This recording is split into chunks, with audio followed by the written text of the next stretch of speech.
Parlamento de Curaçao trata awe e proposição para adaptação de ordenança de OB de forma de uma comissão central. Ainda não estou usando florim de anti-holandês.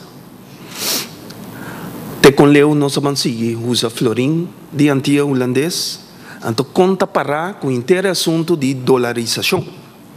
O legami começar state, partido país está contra de dolarização. Pero a trobe é problema de entre Curaçao e Sint Maarten. Nós não sabemos onde nós está. So Sint Maarten está para pedir dolarização, mientras tanto está de uma união monetária. Nós estamos pareja, pero Sint Maarten abertamente está com outro ende a banda. Abertamente. É posição de Sint Maarten para a harmonização de lei aqui e sua implementação.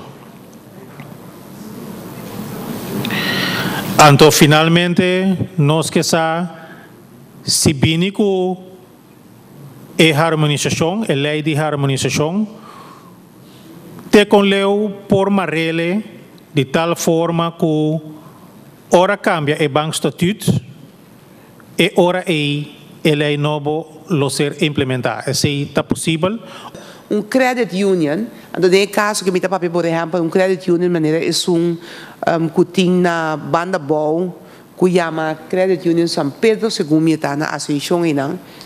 Caminha com credit union relativamente chiquito, pero não tem que pagar tour of não está tratar mesmo com o banco não comercial e que não de crédito de credit unions aan taku eigenlijk bota quebra o espírito de cooperativa não door die maneira que está tratando de terreno financeiro aqui. Em verdade, nós não podemos mais que conosque com os bancos centrais. Uns que vai com a parte monetário, que tipo de banco central nós que tem, mais ativo, menos ativo, den background of mais den voorgrond.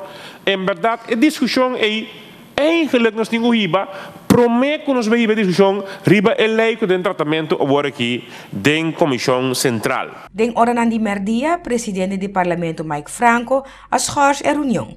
Ele acordo reanuda chamar para mês de setembro, metade de 10 de